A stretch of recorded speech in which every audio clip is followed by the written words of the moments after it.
Introduction. Bienvenue dans cet épisode, où nous allons plonger dans le monde mystique et philosophique de la valse des âmes de Bernard Werber. Ce roman nous invite à explorer des concepts fascinants, la réincarnation, les liens karmiques, et la quête de la vérité intérieure. Attachez vos ceintures et préparez-vous pour un voyage à travers différentes époques et dimensions, aux côtés de personnages en quête d'amour, de justice et de paix intérieure.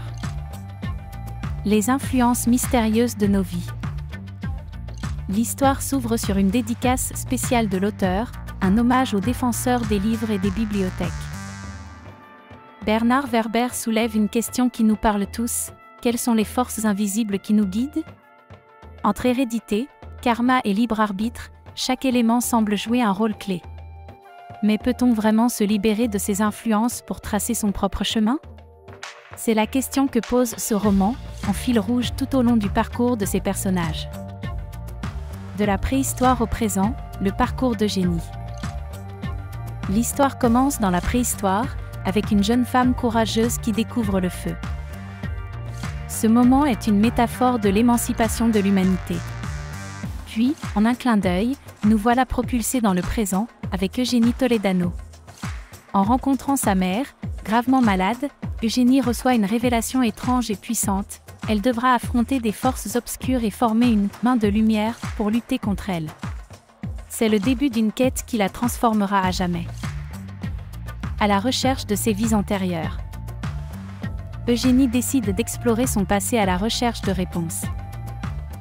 Aidée par son père, un spécialiste de l'hypnose régressive, elle replonge dans des vies antérieures.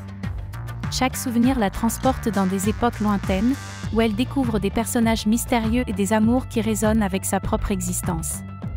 Ce voyage introspectif l'aide à comprendre sa mission et les liens karmiques qui la lient à d'autres âmes.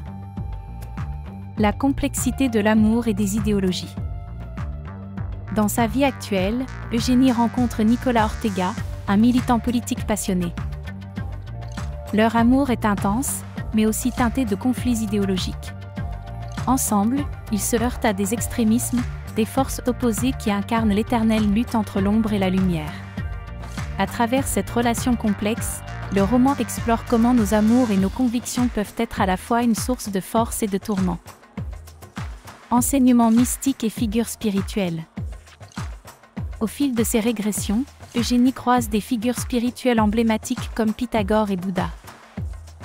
Ces rencontres lui permettent de puiser dans une sagesse ancienne et de comprendre les fondements de la civilisation et de l'âme humaine. Elle découvre des moments de transmission de savoir et rêve de construire une bibliothèque pour préserver ses connaissances et les transmettre. Au terme de son voyage spirituel, Eugénie comprend que sa mission est d'éclairer les autres. Elle décide de partager ses découvertes à travers l'écriture pour inspirer chacun à forger son propre destin. Ce chemin vers la connaissance de soi et l'évolution de l'âme est, après tout, un voyage sans fin.